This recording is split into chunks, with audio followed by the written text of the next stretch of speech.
Copyright disclaimer under Section 107 of the Copyright Act 1976. Allowance is made for fair use for purposes such as criticism, comment, news reporting, scholarship, and research.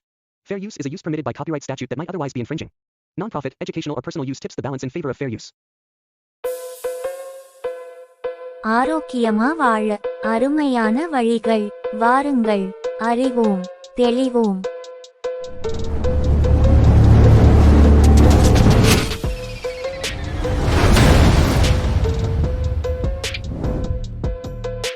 இந்த ஒரு இலைய நம்ம வீட்ல வளர்த்துக்கிட்டாலே போதும், நம்ம வீட்டுக்கு பக்கத்துல கூட நோய்கள் வராது. ஒவ்வொரு வீட்லயுமே இருக்க வேண்டிய செடிகள்ல இந்த செடியும் ஒண்ணு. நம்ம வீட்டோட சஞ்சீவினி செடி அப்படின்னு இத சொல்லலாம். நம்ம எவ்வளவோ லட்ச ரூபாய் செலவு பண்ணாலும் சரியாகாத நோய இந்த செடி எளிதா சரி பண்ணுது. அது என்னன்னா ஓமவல்லி இலை. இந்த இலையோட டேஸ்ட் ரொம்ப கார்த்தமா இருக்கும். இந்த கற்பூரவல்லி இலை செடியில உபயோகப்படாத பாகம் அப்படின்னு ஒண்ணு கிடையாது. நம்ம ஆரோக்கியத்துக்காக இந்த ஓமவல்லி இலைய எப்படி பயன்படுத்தலாம், இந்த இலைய சஞ்சீவினி அப்படின்னு சொல்றதுக்கு காரணம் என்ன அப்படிங்கறதையும் இந்த வீடியோவை பார்த்து தெரிஞ்சுக்கலாம். இந்த வீடியோவை எங்கேயுமே ஸ்கிப் பண்ணாம கடைசி வரைய பாருங்க ஃப்ரெண்ட்ஸ். அப்பதான் நாங்க சொல்ற ஒவ்வொரு விஷயமும் உங்களுக்கு டீடைலா தெரியும். வீடியோவை லைக் பண்றதுக்கு ஷேர் பண்றதுக்கு மட்டும் மறந்துடாதீங்க ஃப்ரெண்ட்ஸ். நம்ம இந்தியால சமையல்லையே மருத்துவமும் சேர்ந்து இருக்கும். நம்ம சமையல்ல இருக்க வேண்டிய பொருட்கள்ல ஓமம் ஒண்ணுன்னா நம்ம வீட்டுல இருக்க வேண்டிய செடிகள்ல கற்பூரவல்லி செடியும் ஒண்ணு. குறிப்பா சின்ன குழந்தைங்களை வளர்க்கறவங்களுக்கு இந்த செடியை வளர்க்கறதால எத்தனையோ பெனிஃபிட்ஸ் கிடைக்குது.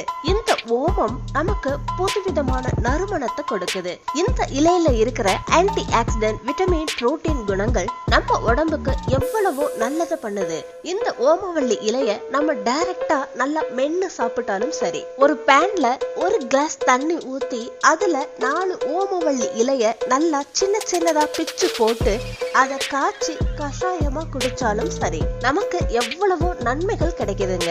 சின்ன குழந்தைங்களுக்கு ஏற்படுற அஜீரண வலிக்கு இந்த ஓமவல்லி எவ்வளவோ நல்லது. இது நோய் எதிர்ப்பு சக்தியை அதிகப்படுத்தி ஜீரண சக்தியையும் அதிகப்படுத்துது. அதோட சின்ன குழந்தைங்க சளி, இருமல், இன்ஃபெக்ஷனால கஷ்டப்படுறப்போ இந்த ஓம இலை ஒரு நல்ல மெடிசன் அப்படின்னே சொல்லலாம். ஓம இலைய இந்த மாதிரி காய்ச்சி வடிகட்டிட்டோம் இல்லையா, இந்த தண்ணியோட ஒரு ஸ்பூன் தேனை கலந்து டெய்லி குழந்தைங்களுக்கு கொடுத்துட்டு வந்தோம்னா அவங்களுக்கு நோய் எதிர்ப்பு சக்தி அதிகமாகி ஆன்டிபயோட்டிக் அதிகமாகி ஆரோக்கியமா இருப்பாங்க.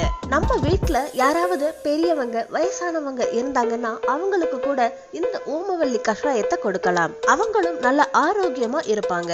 காயங்கள், இன்ஃபெக்ஷன் இருந்தா அதை நொடி பொழுதுல ஓமவல்லி இலை சரி பண்ணிரும். ஏன்னா இதுல இருக்கிற ஆன்டிசெப்டிக் குணங்கள் காயத்தை சரி பண்றதுக்கு பயன்படுது.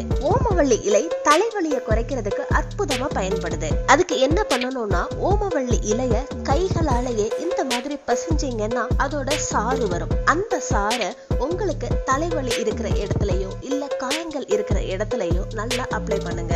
நமக்கு ஒருவேளை ஏதாவது பூச்சியோ இல்ல கொசுவோ கடிச்சு அந்த இடம் வீங்கி இருந்துச்சுன்னா நம்ம இந்த ஓமவல்லி இலை சாறை அந்த இடத்துல தடவணும்னா அதனால ஏற்பட்ட வலி குறைஞ்சு விஷமும் வெளியில வந்துடும். ஓமவல்லி இலைய நல்லா மென்னு சாப்பிடுறப்போ ஜீரண சம்பந்தமான பிரச்சனைகளை ஏற்படாது. கேஸ், அசிடிட்டி, வயிறு ஏப்பம், அஜீரணம், இந்த பிரச்சனைய இந்த ஓமவல்லி இலை உடனே சரி பண்ணும். நம்ம ரத்த நாளங்கள்ல கொழுப்பு படிஞ்சிருச்சுன்னா அதை கரைக்கிற சக்தி இந்த ஓம இலைக்கு இருக்குது. இந்த ஓம இலை கஷாயத்தை காலை மாலைன்னு தொடர்ந்து ஒரு நாளைக்கு 2 தடவை குடிக்கிறப்போ நல்ல ரிசல்ட் கிடைக்குது. நம்ம வீட்டுக்கு பக்கத்துல இருக்கிற இந்த சஞ்சீவினி மூலிகையை வச்சு நமக்கு வர்ற எத்தனையோ வியாதிகளை சரி பண்ண முடியும்.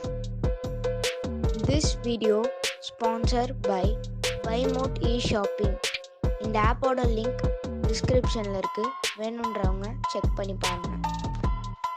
இந்த வீடியோ பிடிச்சிருந்தா லைக் பண்ணுங்க, ஷேர் பண்ணுங்க. நம்ம சேனலை இப்பதான் நீங்க ஃபர்ஸ்ட் டைம் பாக்குறீங்கன்னா சப்ஸ்கிரைப் பண்ணி பக்கத்துல இருக்க பெல் ஐகானையும் கிளிக் பண்ணுங்க. அடுத்த ஒரு இன்ட்ரெஸ்டிங்கான யூஸ்ஃபுல்லான வீடியோவோட நான் உங்களை மீட் பண்றேன். Until then, take it, bye.